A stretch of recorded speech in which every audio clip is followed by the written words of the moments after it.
Hey everybody, Goose here, bringing you some more Starcraft 2 action. Another cast. This is kind of wild for me. I'm not typically a caster, but yeah, we got some submissions from the one and only Blue Protoss Zehreela that we got to check out. We already saw game one. If you missed it, hopefully I can link that somewhere here on the YouTube video.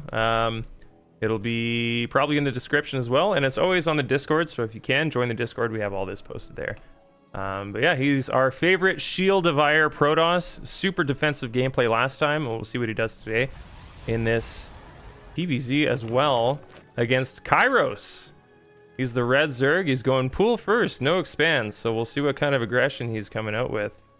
It could also be maybe just like an overreaction to some Protosses on the ladder. You know, sometimes they get a little cheesy, so it's not guaranteeing aggression, but I guess we'll see what he does there. He is pulling larva. You do have an opportunity to make drones while this is building, but he's just going to hang on to all three. Okay, there we go. All right, so Zehreela is going across. It looks like he's planning on taking a natural. He's going to scout, and we'll see what he sees here. We'll go to his vision. He sees the natural. He sees it a little bit delayed. He also sees a drone kind of hanging around on the natural. A bit odd. I mean, to me, this kind of just looks like, you know, an overly defensive Zerg. He's checking for any kind of cannon rushes. He maybe is going out for a scout or whatever. But also there is the possibility that he's, you know, he's faking getting gas and he focuses on minerals and he does some kind of proxy hatch or something. You never really know. It's not that typical. There are lings coming out. So hopefully he sees that. He does now. You can tell he's targeting it. So in response to that, he is making units.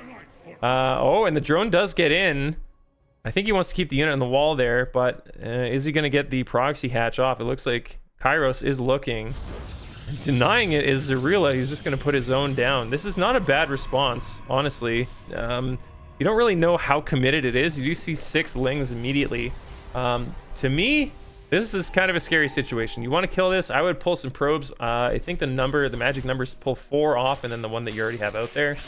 You definitely want to get an adept, though. That is primarily what you should be doing. You need to fight off this amount of lings. What good is a wall if you're not going to be using, you know, at least dancing a little bit with the zealot or chronoing out an adept to be able to save your own gate? There we go. So he is. He's going to pull 4, and he keeps one kind of out here. I think the magic number is 5 to have on a hatch. This is going to go down. He's not going to get the unit out in time, so he is going to fall back. Is there a hole in between? There is. So he's got kind of a semi-wall here. There is a battery up. And there is an adept coming out, so he will be safe.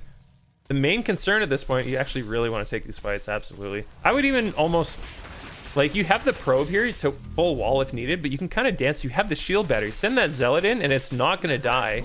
And you will infinitely be able to protect yourself by just sheer base alone, by having buildings to prevent the lings from coming in. Now this is a scary amount of lings, so that already we have the shield battery being depleted. You can recharge it. He is going to recharge it.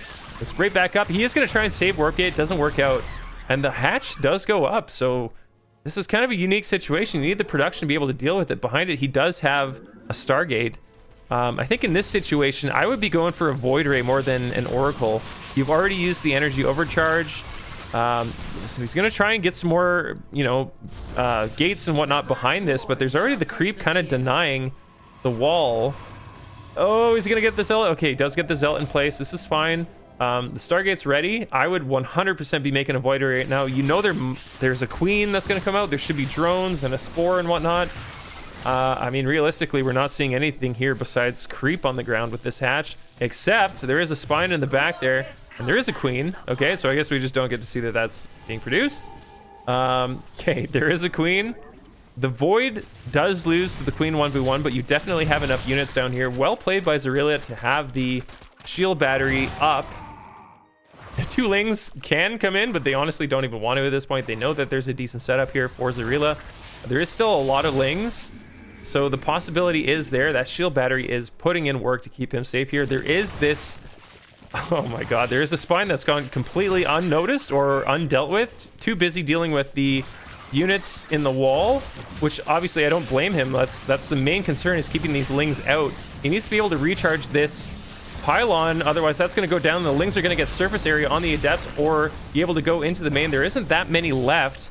but there still is creep here. It's going to start to recede, or would have started to recede, but I think he actually got that creep tumor off, which means this, it's still wide open, this this wall. I mean, these Lings could have been attacking a little bit, but maybe he wanted to run away from the Void Ray. Honestly, not too bad. It is still a scary situation by not being able to full wall. You definitely want to deny this creep tumor, and maybe even an Oracle. He is going to get an Oracle. He's going to try and reveal to deny that. Can he get over here and kill this before that goes down? If not, it's fine. You can kind of reveal this whole area and kill those later. Right now, I think the most important thing is to just make sure that you don't get continually flooded. Like, it's such a risky position to have your wall be relatively wide open here. If it was me, I'd be putting 3 adepts, kind of making somewhat of a surrogate wall here. He is going to reveal. He does miss the top one though, unfortunately, so that's going to remain there. All of these Lings have speed now, and they are going to run in, so this could be a lot of probe damage here that we're looking at, and it's going to be quite a bit. He is going to evacuate the main, so only one going down so far, and Kairos is kind of on the back foot. He's in here, but this happens a lot as a Protoss. You almost want them to come in here and commit. If they can't get a lot done, I mean, clicking on the minerals is going to help you out there. It's definitely going to run past those Lings and not get caught up on them. Behind all this, he's continuing to spread creep. I think this actually might go down now that those Lings are down. Oh, it's going to go unnoticed, so the creep is going to continue to spread behind. I think the important thing here is keeping the creep where you would want to keep the wall as the Protoss. So if you can have creep there, you won't be able to re-wall. At this point, Zehreela is free to stabilize. I think he should put back on gas, and then, you know, he's getting charged, which is fine. What he's going for doesn't really require a lot of gas, and he already has what he needs. Maybe a little more for the robo. He's already got that, so he could drop a robo and be fine on gas. But yeah, very solid hold. He's going to go even out on the map and try and look for some counter harass. It's a very tough situation to be in as a Protoss to really know how the game state is. It wasn't much of a commitment by the Zerg. Maybe he was, you know, a light pressure, and behind it he's going 4 hatch. You have no idea. So getting these adepts out on the map is a good idea. He's going to be scouting, and if we can put ourselves in the shoes of Zehreela here. He does not see the line third, but that does not mean he doesn't have a third base. So he's focusing on his macro here, trying to get the gates established. He does have the robo being built, so he will be able to push out with some charge lots eventually. He does have 2 gates. Continuing to warp in would be nice. He still has a bit of a bank, or even just throwing down a bit more for production. But he's going to go in with this the Oracle, and see what he can get done. There is a Spore. Does see an Evo Chamber and a Lair and a bunch of Queens. So even from that, he's already gained a bit of intel. You know, behind it, we're going to see an Infestation Pit that he's not going to be able to see. So these Adepts are the only real tool that he can get to confirm what this is. He does see a Lair, and he didn't see any, you know, Spire behind here. Typically, a Spire get placed back here. Never really know. You can, you know, spread creep and put it right here if you want. But, yeah. So Zehreela kind of kept in the dark here. And, oh my god. Okay, so... unbeknownst to me, not paying attention, there is a Baneling Nest, and now a Ling Flood on 3 base. So maybe with a few more injects on this hatch or whatever, we're going to see these Banes come in now, though. That's going to directly counter what Zehreela was going for with those charge lots. The Banes have broken down the wall.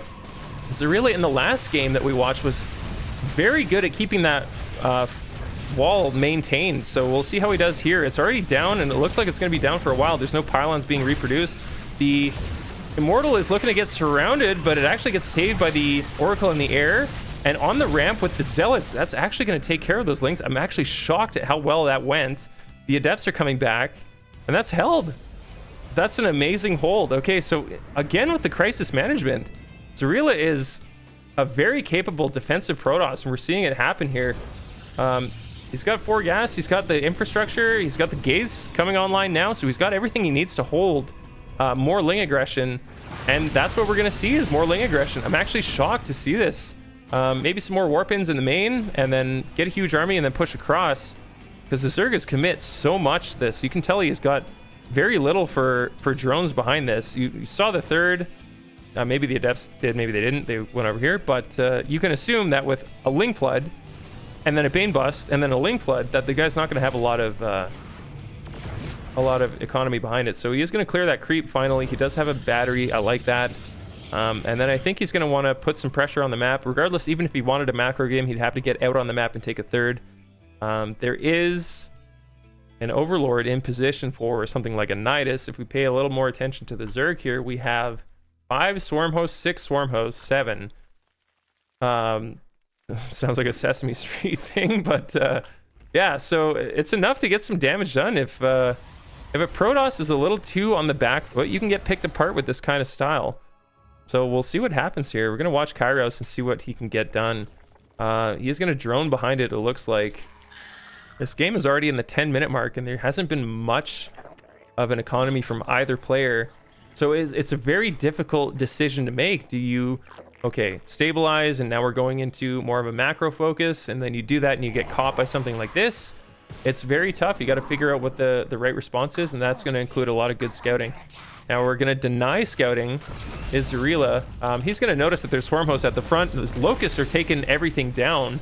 And then that's going to allow these Lings to stream in again. Now there's an Oracle with half energy. Is plenty to take care of these Lings. But honestly, like, not quickly enough. They're able to get a lot of damage done first. Half of it's going down. We are getting a little bit of counterattack damage across the map. We have Lings and Adepts on the other side. We're going to have all of these Lings come into the main. It's a very scary situation for all of these probes. They're going to have to be pulled towards, well, I mean, the natural. There's already Lings there anyways.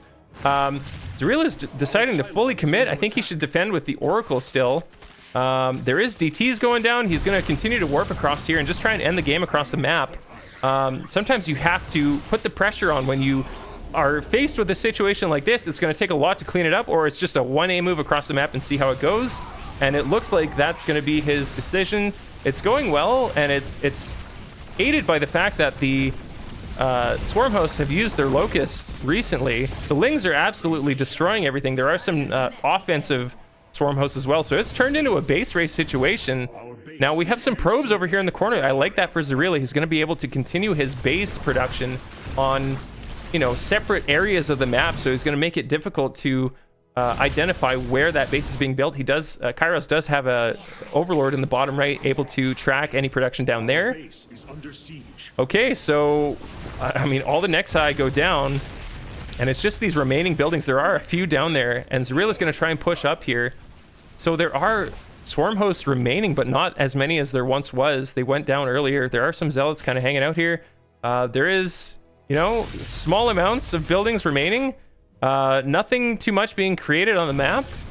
We're getting, you know, some burrow action to hide the drones. That's a good thing, especially in a base trade situation. You might want to put them out on the map and see what you can get done.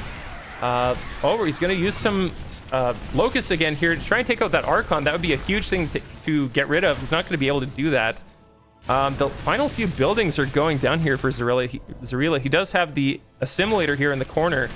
It's going to be up to those probes in the corner, I believe, because, you know, once this pylon goes down, I think he's got enough, especially with these. If you push these over to where he's being revealed, his last building, I think he'd be able to take care of that.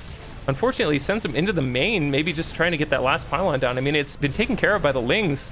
And so, really, this situation is a lot more scary for Zehreela than it is for the Zerg, the red Zerg Kairos. Even still, Kairos is making some buildings around the map. Zehreela is very exposed here. He's only got one building left, and the Swarm Hosts are coming back defensively to try and save his base. The Zerg is completely, I mean, I want to say throwing the game. All he had to do was take out this Assimilator, but he's going to try and come back and put bases or put buildings everywhere. I mean, he does not have drones on the map, so he's just going to try and defend what he has here. And I mean, if you're going to do it at all, Locusts have such huge DPS. They're definitely capable of doing it, provided you don't use all of them all at once. So all he has to do is run away from these Locusts, and then he should be able to end the game. Is that Immortal going to go down? That's going to do a lot of damage to the buildings. I mean, even still, he has a DT, so we can take that out. This should be the last building for the Zerg. And that's it. That's a GG. I can't believe it came down to that. Really, it came down to the last two gas buildings of each player. That was such a close game. Really good job by Zehreela to be decisive, not just like handling the crises that came multiple times, multiple waves, but to be able to be decisive, get across the map, and create equal pressure on the other side of the map, create a base trade scenario, run probes to either side of the map. I would have liked to see a pylon go down. He definitely had enough minerals for that, but even still, well played to him by focusing on eliminating the buildings of the opponent. Well done by him. We've seen him be a very defensive player, and to see him mix up the style and be, you know, focused on his aggression like this is good to see. So everybody, please follow in the description down below. There should be a link to the Discord. Come and join our Discord. Come and yeah, submit your replays. Come and join for random events that we have on the weekends. Peep modes, team games. There's some co-op stuff. Come and join the arcade. Please fill out that side of our Discord. Would be great. Come and play some arcade games, please. Okay, that's about it. We're gonna go into the next one. Thank you guys very much.